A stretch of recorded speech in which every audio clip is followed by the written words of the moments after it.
When my son told me I wouldn't be welcome at his house for Christmas, I smiled like nothing had touched me. I walked calmly to my car, but inside, something split open. I made one call. By New Year's, their mortgage payments were gone, canceled. That was the first move in a plan I'd been forced to create. Justice had to be restored. Arrogance had to be punished. And what came next, you wouldn't believe. That night, I sat deeper into Michael's leather couch. The same couch I'd paid for, the one with the sage stuffing his mother once loved. She used to laugh, swearing it tasted better than her grandmother's. Her memory lived in that room. It hung heavy in the air, mixing with the scent of Isabella's expensive vanilla candles. Michael shifted uncomfortably beside me. His wedding band glinted under the lights of their 12-foot Christmas tree. His shoulders pulled inward, like a man preparing for a blow. Then the blow came. "Dad," he said quietly, "you won't be welcome here for Christmas." The words cracked through me like a hammer against glass. For a moment, I thought I'd misheard. "What do you mean? Why wouldn't I be welcome?" Michael didn't look at me. His eyes fell to the marble coffee table. I remembered helping him choose it last spring, when Isabella had insisted their old furniture wasn't sophisticated enough. He stared at it now like it might save him. "Isabella's parents are coming. They'd prefer if you weren't here." My hands turned cold. "They'd prefer? It's just easier this way, Dad. You know how her family is about traditions. They have their own way of doing things." His voice got smaller with each word, as though he were shrinking inside himself. I looked around that room. The silk curtains I had bought when Isabella complained of privacy, the hardwood floors I'd financed with a second mortgage, the crown molding that maxed out my credit card. Every corner bore my fingerprints, my sacrifices, my love for him. And now I was being erased from it. "Their own way," I repeated slowly. "And what way is that, Michael?" He flinched. "Dad, please. Don't make this harder." Through the kitchen archway, I caught sight of Isabella's KitchenAid mixer, the professional one she swore she needed for holiday baking. $2,000 of my money, used twice before she grew bored of her baking phase. I swallowed hard. Where will I spend Christmas then? The words came out thinner, weaker than I intended. Michael's face crumpled. "Maybe you could visit Aunt Rosa? Or we could do something the weekend after." The weekend after. As though Christmas was nothing more than an appointment that could be rescheduled at convenience. My knees groaned as I stood, 8 years of carrying this burden pressing down on me. "I see. Dad, wait." Michael's voice cracked, but I was already moving. Past the family photos where my face grew smaller with each frame. Past the closet stuffed with Isabella's $1,000 coats. My hand closed around the doorknob, the metal biting against my palm. Without turning back, I said, "Tell Isabella's parents, Feliz Navidad." The December air struck me like a slap. Behind me, Michael called out my name once, then silence. The door closed. Final. Absolute. I sat in the truck, staring at the house I'd built but never belonged in. Christmas lights twinkled mockingly from windows I'd never again step inside. My phone buzzed. Michael, no doubt, ready with guilt and hollow promises. I didn't answer. I turned the key. The engine rumbled. I drove into the night. The heater hummed as I navigated familiar streets. South Hills stretched around me, each corner holding pieces of the man I used to be. The man who believed family was sacred, who would empty his pockets just to see his son smile. That man was dead. He had been a fool. At a red light, I watched a young father loading Christmas presents into his SUV. His children's faces pressed against the glass, their breath fogging with excitement. Once that had been Michael and me. Before Isabella. Before I was reduced to a walking ATM with emotions too inconvenient to acknowledge. Numbers ran through my head like a broken slot machine. $2,800 a month. Every month. For 5 years. I'd finally totaled it last spring. $140,000. More money than Maria and I had ever saved for retirement. Gone. Just gone. The light turned green. I slammed the accelerator. The truck growled in protest, a mirror of my rage. 5th Street. That's where I'd refinance my home. Our home. Maria's and mine. I'd risked everything to cover Michael and Isabella's down payment. I could still hear the loan officer's voice. Mr. Flores, are you sure about this? You're putting a lot at risk for someone else's investment. Someone else's investment. Not my son's future. Not my family's security. No, someone else's investment. Lincoln Street. The bank where I'd taken a second mortgage when Michael lost his job. Just temporary, Dad. Just until I get back on my feet. Isabella had stood behind him, purse worth $700 draped on her arm, nodding with sympathy she didn't feel. She'd already done the math. She knew how much my desperation was worth. Nothing. Nothing at all. And why desperation meant nothing to them. Worthless. Disposable. I turned into my driveway, the cracked concrete greeting me like an old wound I'd never had the money to heal. Every spare dollar had been siphoned off into their manicured dream, a perfect suburban fantasy I had financed with the marrow of my bones. The porch light above me flickered, a tired reminder of one more repair I couldn't afford. Inside, silence. A house that once held Maria's laughter now carried nothing but echoes. The warmth of family gatherings had long evaporated, replaced by hollow air. My phone shrilled, sharp against the emptiness. Isabella's name lit the screen. I almost laughed. Perfect timing. 5 years of waiting for this moment. 5 years of swallowing her arrogance. Tonight, I'd give her what she deserved. I let it ring. Once. Twice. 3 times. On the 4th, I answered, just long enough to let her feel doubt creep in. Dennis. Her voice came sugar-coated, dripping with a kind of false sweetness she always used when she wanted something paid for. The water bill, the property taxes, the new couch. I heard about the little misunderstanding with Michael. Misunderstanding. I leaned against the counter, coat still on, keys dangling in my hand. I don't think there's any misunderstanding, Isabella. You made your position perfectly clear. Well, you have to see it from my parents' perspective. They're traditional people. They like a certain atmosphere for the holidays. A certain atmosphere, I repeated slowly. And what atmosphere is that? There was a pause. The sound of shopping bags rustling filtered through the line. She was probably on her way home from another spree funded by me. They're not used to your kind of cooking. All that spicy Mexican food. The loud music. And frankly, Dennis, my parents are educated people. They expect conversations about art, about literature, about the world. You know.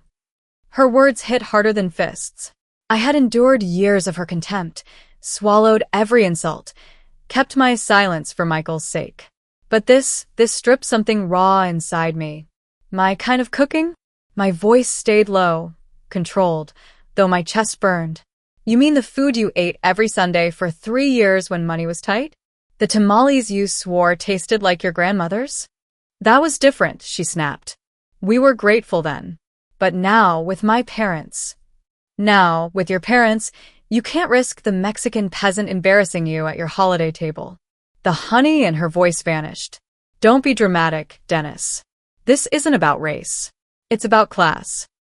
My father graduated summa cum laude from Washington State.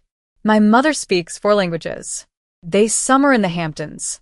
What exactly would you contribute to a dinner conversation? Stories about laying tile. Heat surged through me, but my voice stayed sharp as glass. I built a business from nothing. After your husband's grandfather died, I kept it alive. I've employed over 50 people. Paid more in taxes than your father made in his best year. Money isn't everything, Dennis. Breeding matters. Education matters. And frankly, Maria understood her place better than you ever have. The line went still. My blood iced over. She had crossed something sacred. What did you just say about my wife? I'm saying she blended in. She didn't make waves. She knew some spaces weren't meant for her. My grip on the phone tightened until my knuckles whitened. Maria, my Maria, had carried more grace in her little finger than Isabella's entire family line combined. Oh, please, she sneered. She was a house cleaner who got lucky. At least she had the good sense to keep quiet about it. Something broke inside me. My voice dropped to a tone I barely recognized. Cold. Final. Isabella. Listen carefully. This conversation is over. We're done pretending to be family. You can't just. We're done. I ended the call. I set the phone down gently on the counter. My hands didn't tremble. The air felt lighter. The kitchen, once suffocating, now seemed cleaner, stripped of pretense. I walked to my desk in the corner and pulled out the manila folder I'd avoided for months. Bank statements. Mortgage contracts. 5 years of evidence, laid out like exhibits in a courtroom, my courtroom. Page after page told the story of my servitude. $2,800. Every 15th of the month. Year after year, vanishing into their pockets. The first year, $33,600. The second, another $33,600. By the third, I had stopped buying myself clothes. By the fourth, I lived off discount groceries. By the fifth, I ate peanut butter sandwiches to stretch what was left. $143,400. Not including the down payment. Not including the utilities, the roof, the landscaping, the furniture Isabella had declared essential. I stared at the numbers until they blurred. Maria's life insurance. My retirement savings. The college fund we built for grandchildren I might never meet. All of it bled out into a house where I was no longer welcome. Enough. I picked up my phone again and scrolled until I found my bank's number. The automated system offered me options in English and Spanish. How thoughtful. How accommodating to people like me. A click. A voice. This is Jennifer with customer service. How can I help you today? I need to cancel an automatic transfer, I said. My voice didn't shake. It was steadier than it had been in years. Certainly, sir. I'll just need your account number and a few details for verification. Her voice was steady, professional. No judgment. No pity. Just business. She had no idea she was witnessing the end of something I'd been chained to for 5 long years. I rattled off the numbers, fingers drumming against the chipped edge of my counter. I listened to her typing in the background, efficient keystrokes, the sound of freedom being unlocked one digit at a time. I see the transfer you're referring to, Mr. Flores, she said. $2,800 monthly to Wells Fargo. Account ending in 7423. How long have you been making this transfer? My throat tightened. 5 years, I said. The words tasted bitter. Acid. And you'd like to cancel it effective immediately? I looked around my kitchen. The outdated stove. The walls with paint peeling like tired skin. The draft creeping through windows I couldn't afford to repair. My house had been crumbling while there shone like a palace. Yes, I said finally. Effective immediately. Done. The transfer has been canceled. Is there anything else I can help you with today? I let the silence sit. My heart beat steady for the first time in years. No, I said. One word, sharp and liberating. It tasted like freedom. That's everything. When I hung up, the house went still. The quiet wasn't heavy anymore. It was clean, like the air after a storm. Outside, the December night had settled over Spokane. I saw Christmas lights twinkling in windows, families gathering without conditions, without judgment, without shame. For the first time in 5 years, my own budget would breathe. For the first time since Maria's death, I could fix the porch light, buy decent food, maybe even plan a trip. Small luxuries I had denied myself for the sake of their perfect illusion. I gathered the papers, the bank statements, the mortgage documents, every page that told the story of my sacrifice. Then I struck a match, watched it catch. Watched 5 years of humiliation curl black and crumble to ash in my fireplace. The flames danced against my face. I hadn't felt that kind of warmth in years. My phone buzzed on the counter. A message, Michael, maybe, with apologies rehearsed by Isabella. Or Isabella herself, already ready with a new demand. I didn't look. I poured myself a glass of whiskey instead, the good bottle I'd been saving for a special occasion that never came. Tonight was occasion enough. I raised the glass toward Maria's photo on the mantel, her smile caught in time. raised it to the man I had been, the fool, and to the man I was becoming. "Merry Christmas to me," I whispered. And for once, I meant it. The next morning, light poured through my kitchen windows, gold and clean. The air felt sharp, alive. I nursed my second cup of coffee, savoring the taste of Colombian beans I'd finally allowed myself to buy. For the first time in years, I wasn't calculating how much money would vanish in 3 days. Freedom had a flavor. At 10:47, my phone rang. Isabella's name flashed across the screen like a warning label. "Dennis," she said, her tone already edged with irritation. "I need you to pick up my parents from Spokane Airport. Their flight from Portland lands at 2. I set my mug down slowly, watched the steam drift upward. "Did you forget our conversation yesterday?" "That," she dismissed with a scoff. "We need to focus on practical matters now. My parents need transportation, and you're the only one with time during the day." The audacity almost made me laugh. Less than 24 hours after casting me out of Christmas, she expected me to be their chauffeur. "And why?" I asked quietly. "Are you asking me?" "Because that's what family does, Dennis. They help each other." Her voice sharpened. "Besides, let's be honest. You're not my rival. You're too weak to be my rival. Just get in your truck and pick them up." There it was. The final insult wrapped inside a command. "What airline?" I asked evenly. "Alaska Air. Flight 447. Carousel 3. Then, with that practiced disdain, she added, "And, Dennis, make sure you handle their luggage properly. Don't embarrass us." Her nails clicked against a granite countertop, the one I had paid for, when she decided laminate wasn't good enough. "Of course," I said calmly. "I'll take care of everything." Good. "And wear something decent. Maybe that blue shirt from Michael's graduation." They noticed details. The line went dead. Not even a thank you. I stared at the blank screen. 2 o'clock. Flight 447. Carousel 3. The clock above my sink read 10:52. Plenty of time. I poured another coffee, heaped in extra sugar, and unfolded yesterday's newspaper. The crossword waited, half-finished. 7 across. Delayed gratification. 12 letters. I smiled faintly. The answer would come. Eventually. At 2:15 p.m., I was nowhere near the airport. I was sunk into my favorite chair with a cup of Earl Grey, the Spokane Review spread open across my lap. The crossword was finished. Postponement. My phone buzzed. Isabella. I let it ring. Sunlight slanted across my living room, warming a space that had been lonely for years. Today, that silence felt earned. By 2:47, another buzz. A text this time. I glimpsed the preview. "Dad, where are you?"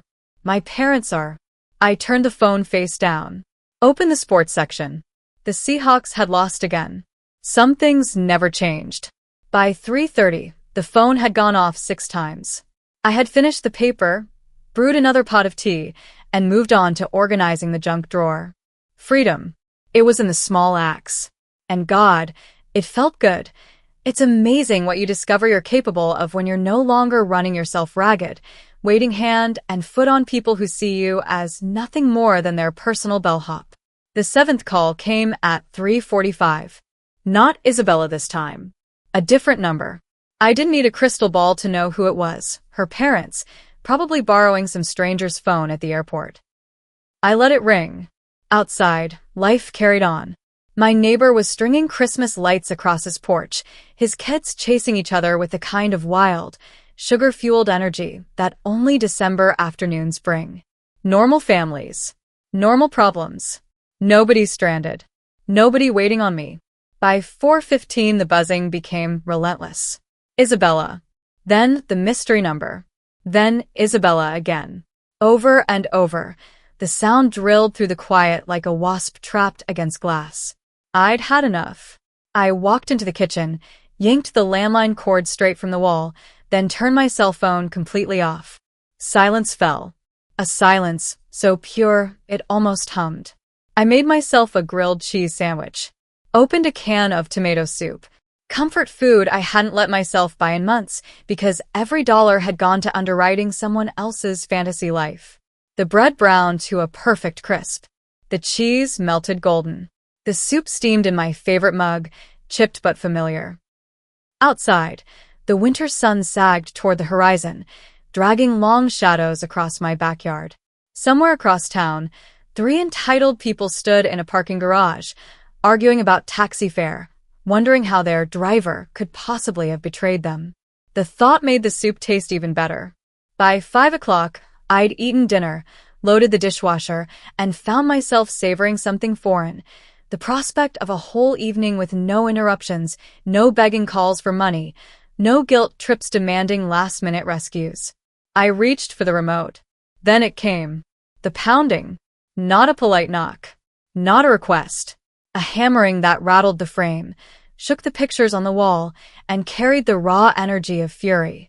I set my tea down. Walked to the door. Slowly. Already knowing exactly whose shadows I'd see waiting on the other side.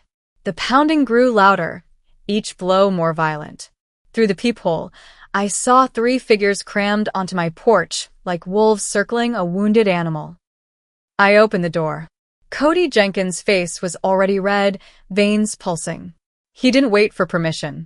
"What the hell is wrong with you?"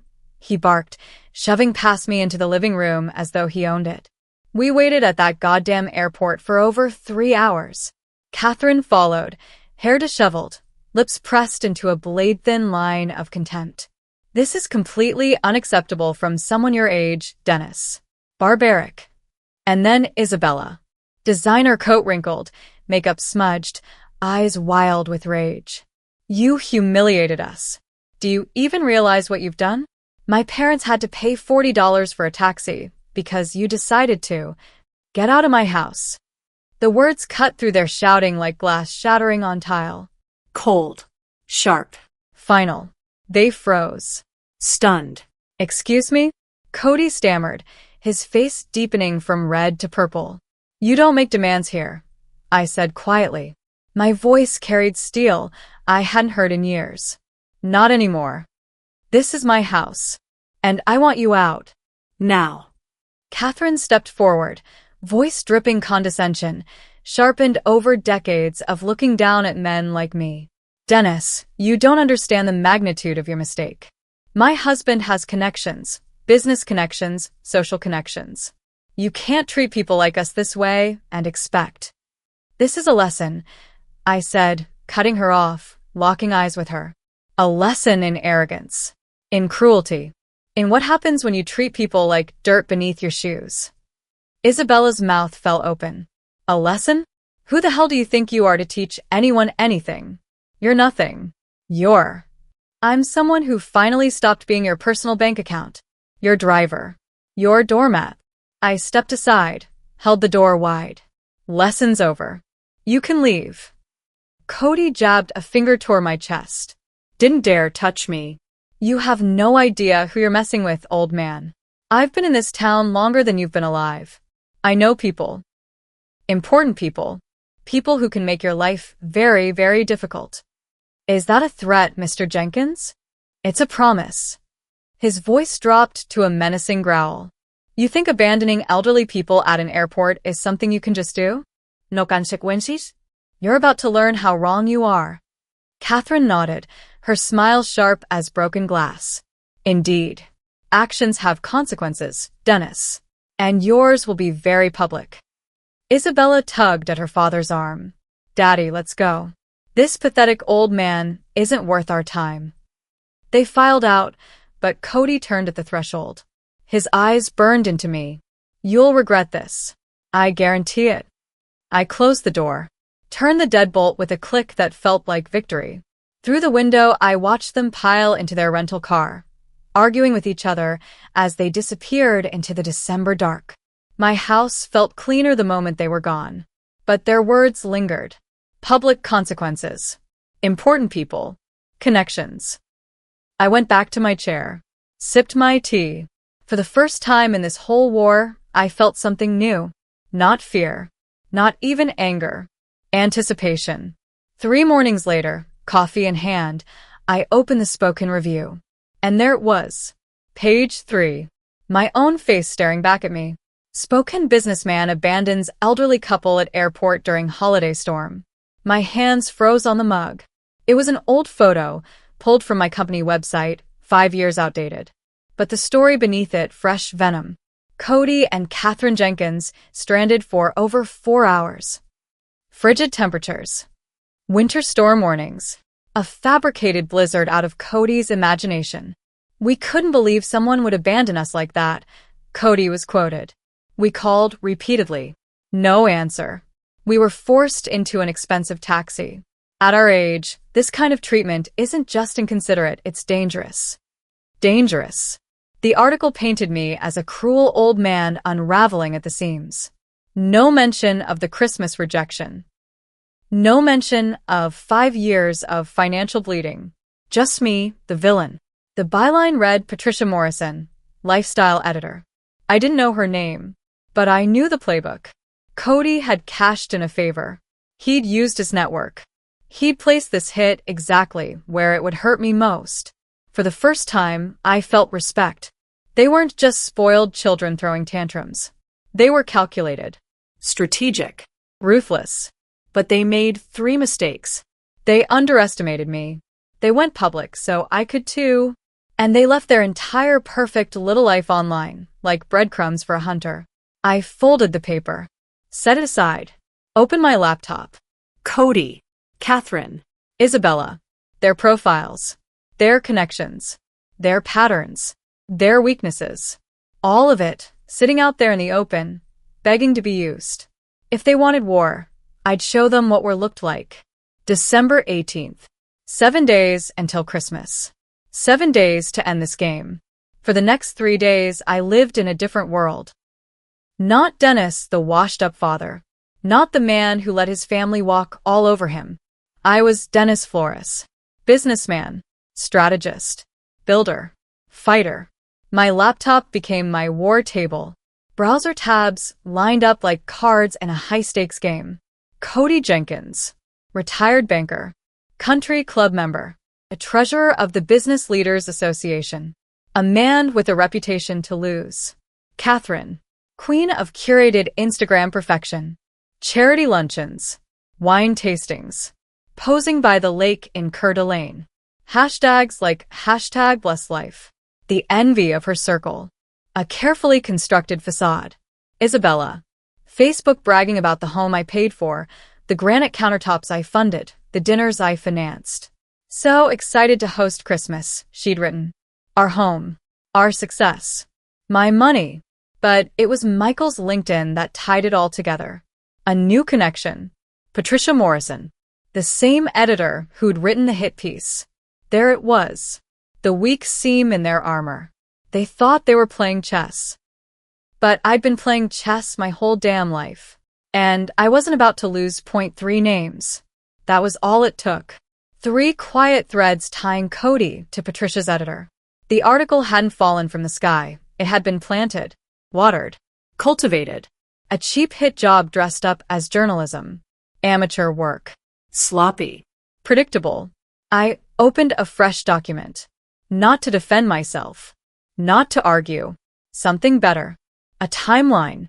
Cold. Factual. Unforgiving. 5 years of bank statements. Canceled checks.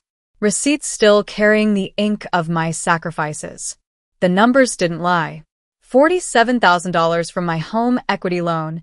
Money that should have fixed my roof, but instead bought their dream house. $18,000 on a kitchen renovation because Isabella decided granite countertops were non-negotiable. And then the steady drip, drip, drip of my life bleeding away. 60 monthly transfers. $2,800 each. $168,000. $250,000. More than I'd spent on myself in a decade. More than Maria and I ever allowed ourselves when she was alive. My phone buzzed. A number I didn't recognize. Probably Isabella trying a new disguise. I didn't look. I didn't care. My hands stayed on the keyboard. The anger kept me steady. By nightfall, I had it all. A manila folder thick enough to choke a horse. Bank records, receipts, screenshots of their social media brags, posts showing off vacations, jewelry, expensive Christmas decorations, all funded by me. On top, the newspaper article. My red ink notes bled through the margins like wounds. Lie. Distortion. Missing context. I glanced at the calendar. December 24th circled in red. Not for Christmas. For justice. Isabella's Facebook said they were hosting Christmas dinner for 12. Perfect.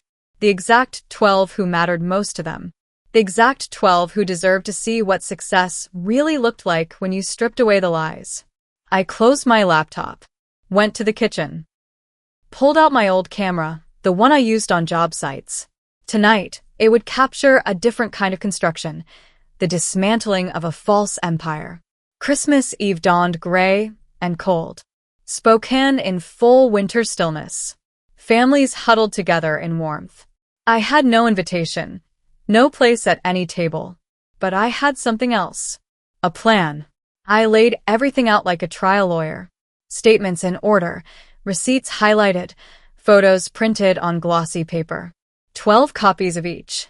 The newspaper article sat on top, my red notes underlined, arrows pointing at every deception. By noon, my dining table looked like a war room. And in a way it was. I shaved. Pressed my best suit. The navy one I wore to Maria's funeral. It felt right. Funerals were about endings. Tonight, I was burying the man who spent 5 years as their servant.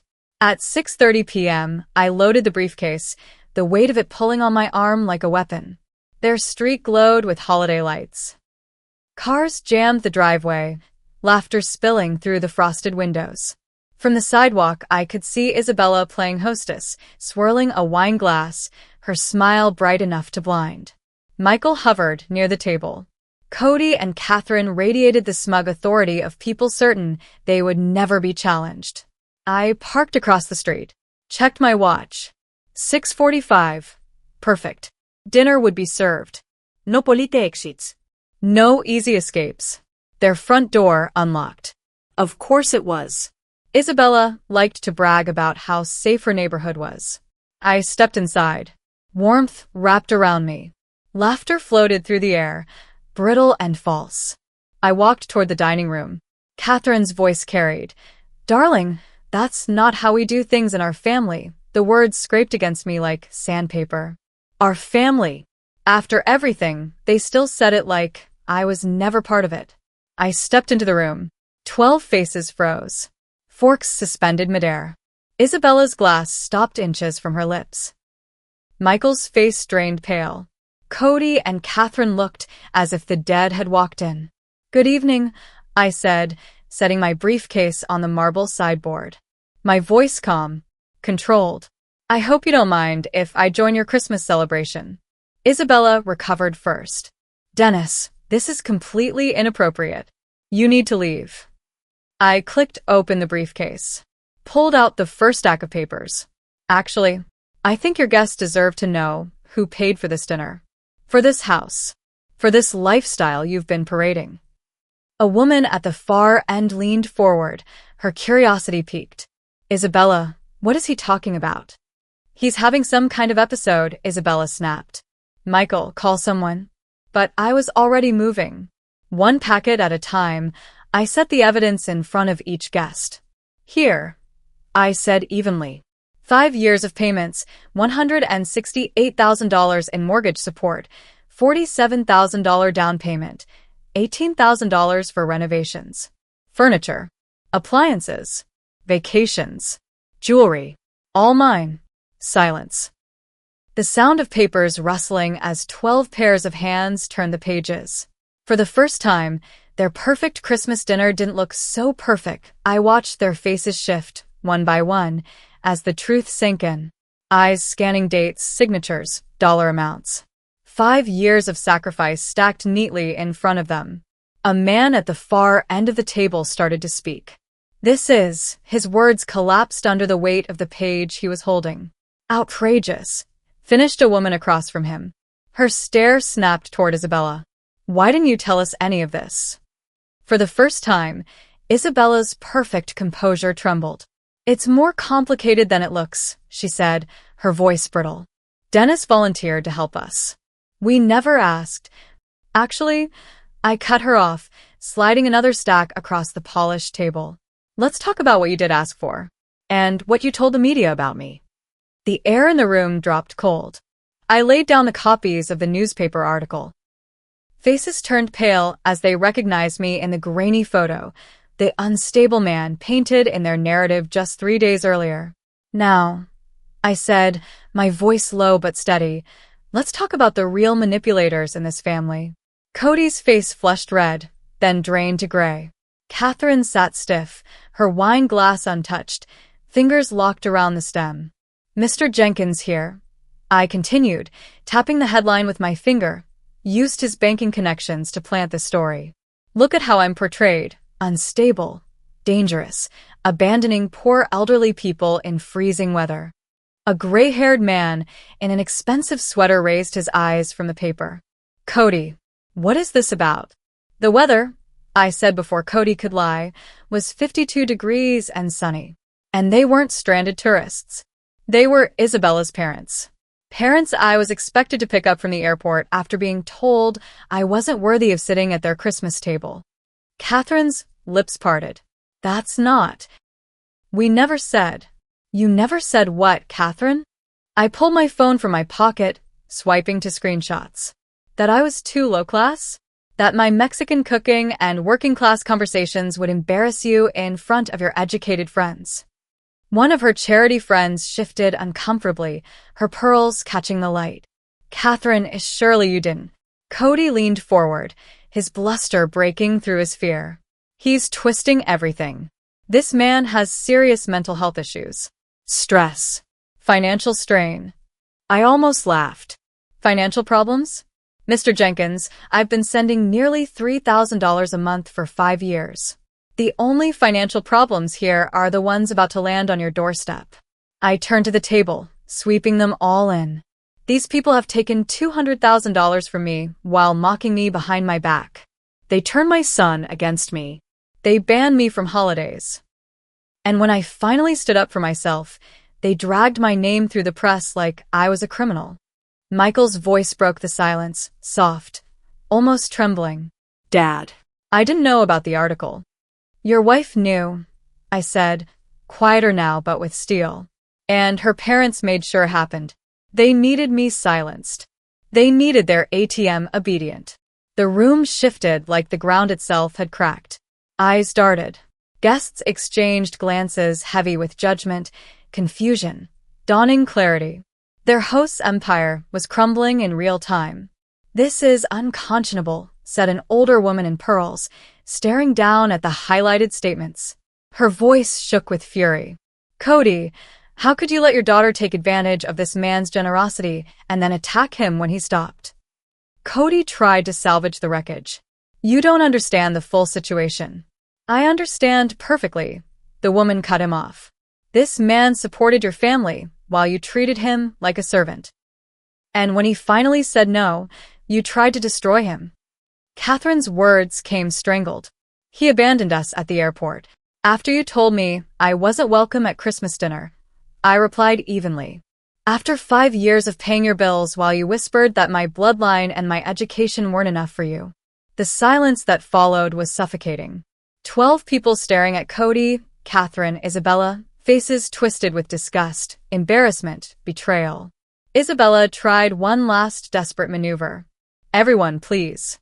This is a family matter. It's gotten out of hand. No, my voice cut through her plea. This stopped being a family matter when you dragged it into the newspaper. When you weaponized my reputation for your pride. When you decided my dignity was disposable. I let the silence breathe. 12 strangers now knew who I was. They knew the truth. And that was enough. I wanted you all to hear this from me. Because you will read about Dennis Flores again. But next time it'll be the real story. I snapped my briefcase shut. Straightened my tie. Enjoy the rest of your dinner. It's the last one I'll be paying for. I walked out as the storm erupted behind me. Voices rose in accusation. Questions demanded answers. The sound of their carefully constructed facade cracking apart. It was chaos. It was justice. And, to me, it was the most beautiful Christmas music I had ever heard. 3 months later, a Tuesday morning in March, the air smelled different. No trace of the December cold. Just the sweetness of new growth, fresh earth, renewal. The certified letter came heavy in the mailman's hand. I signed for it, holding the envelope like it carried a verdict. Notice of default. Final demand for payment. Inside, 3 months unpaid. $8,400 in arrears. 14 days to cure the debt. Or face foreclosure on the house I had helped them buy. The same house where I had dropped their masks in front of 12 witnesses. Karma was right on time. I set the letter down beside my coffee cup and let it rest there, like a piece of weather news from a place I didn't live anymore. A storm, yes, but not mine. Not anymore. The phone had been ringing for weeks. Calls from numbers I didn't care to answer. Isabella's voice had cracked into hysteria the first time I picked up, and that was enough. Blocked. Cody and Catherine tried next, their voices laced with the panic of people who'd lost everything money couldn't buy. Social standing, reputation, the image they clung to like life support, all of it gone after Christmas night. And then there was Michael, my son. His calls went unanswered, not because I didn't hear them, but because I wanted to know how long it would take him to bend. To break. To see the truth for what it was. The answer came 97 days later. That Thursday evening, he knocked on my door. I opened it to find a man I barely recognized. The swagger was gone. In its place, dark circles, a suit that looked like it had slept in the car with him, and a smell of desperation clinging so thick it almost had a sound. He had aged 10 years in 3 months. "Dad," he said, his voice flat with exhaustion. "We need to talk." I stepped aside and let him in. Watched his eyes scan the room like he was stepping into my house for the very first time. New furniture. Fresh paint.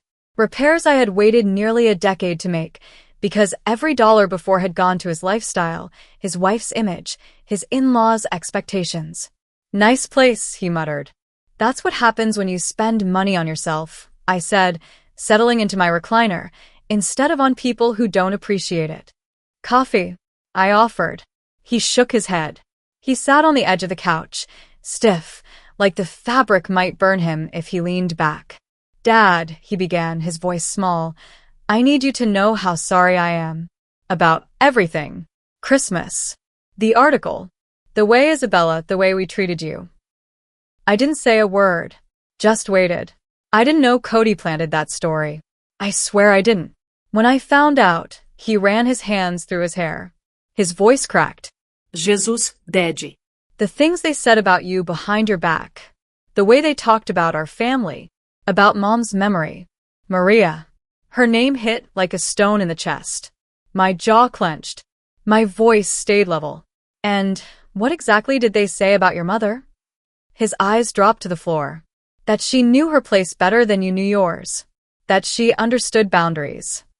The silence between us pressed heavy. "You should have defended her," I said.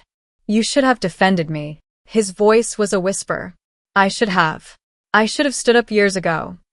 "Yes," I said simply. "You should have." The weight of 5 lost years filled the space between us. Outside, I heard my neighbor mowing his lawn, the ordinary rhythm of an ordinary Thursday night. A world where fathers weren't banned from Christmas by their own sons. "The house is in foreclosure," Michael said finally. "I know. We can't make the payments without," he stopped. The words caught in his throat. "Without my help," I finished. He nodded, shame radiating off him.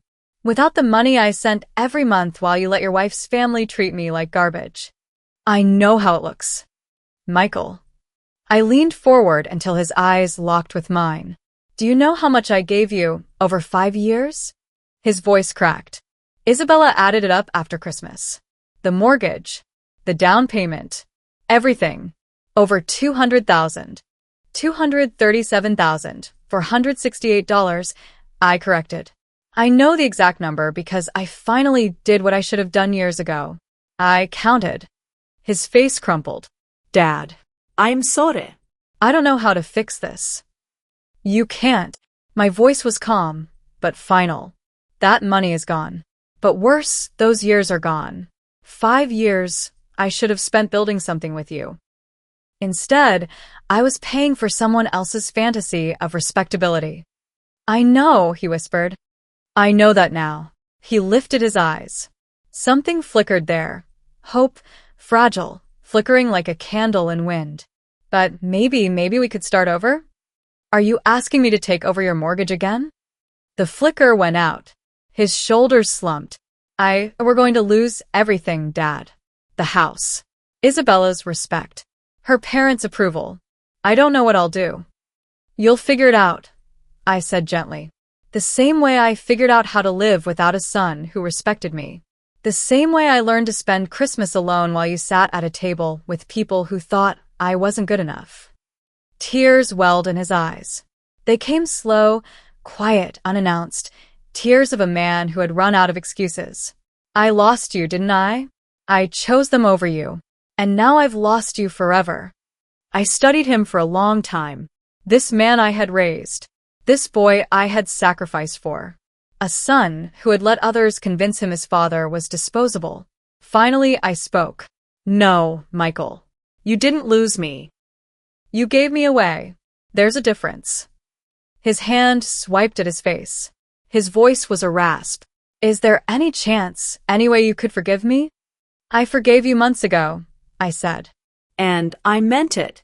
But forgiveness doesn't mean pretending none of this happened. It doesn't mean going back to the way things were. And it sure as hell doesn't mean I'll bankroll a lifestyle that demanded I be grateful for scraps of your attention. He swallowed hard. Then what does it mean? I stood and walked to the mantel. Maria's photo smiled back at me, eternal. Beside it a new picture, me, Rosa, and her family at Easter dinner. My first holiday in years spent with people who wanted me there. It means if you want a relationship with me, you'll have to build it from the ground up. No shortcuts. No conditions. It means showing me respect instead of demanding I earn it. It means choosing what's right over what's easy. And it means I turned back to him, voice firm. The next time someone, your wife, her parents, anyone, tries to cut me out, you'll remember who actually acts like family. Michael nodded, slow and heavy, as if something inside him had finally cracked open. Maybe for the first time, he understood that respect isn't automatic. It isn't owed just because of blood. It's earned. It's chosen. And it can be lost. The house? He asked, his voice barely above a whisper. It's not your problem anymore? I leaned back, let out a breath I didn't realize I'd been holding. The truth rolled off my tongue cleaner than it ever had before. You're a grown man, Michael. Figure it out like grown men do. Get a job that pays enough to cover your life. Sell the house if you can't keep it. Buy something smaller. Affordable. Stop living beyond your means and expecting someone else to bankroll the illusion. He rose slowly, almost deliberately. For the first time since he'd walked into my home, his shoulders squared, his spine straightened. A flicker of dignity returned. You're right, he said, steady now. About all of it. I know, I answered, without gloating. Just the truth. He walked to the door. Paused. Turned back. His eyes, tired, humbled, but softer. Dad. Yes. For what it's worth, seeing you stand up for yourself at Christmas dinner, I was proud of you. Angry. Embarrassed. But proud, too. Something shifted in me then, subtle but real. Good, I said, a faint smile tugging at the corner of my mouth. Maybe there's hope for you yet. He left quietly. No slam doors. No raised voices. Just silence that felt like closure. I poured myself a glass of good whiskey, the bottle I'd been saving, and stepped onto my back porch. Spokane spring was unfolding in front of me. The trees were budding. The air was softer, warmer. It smelled like possibility. In 4 months, I'd turned 63. Maria had been gone for 8 years. 5 of those years, I had spent as a servant to people who confused sacrifice with weakness. I had paid in dollars. I had paid in dignity. And now, finally, I was done. My phone buzzed. A text. Dinner Sunday? The kids want to show you their school projects. Rosa. I smiled. My thumbs typed back before I even thought about it. Wouldn't miss it. Because real family isn't something you're forced into. It's the people who want you there. Who make space at their table. Who see you, not as a wallet or a chauffeur, but as blood, or heart, or simply someone who belongs. Everything else? Just theater. And I was finished buying tickets to shows where I was never welcome on stage. I lifted the glass. The whiskey burned in the best way, smooth, rich, alive. It didn't taste like alcohol that night. It tasted like freedom. And as the sky above spoke and deepened into the colors of spring, the future stretched in front of me, exactly as bright, exactly as wide, as I was finally willing to make it.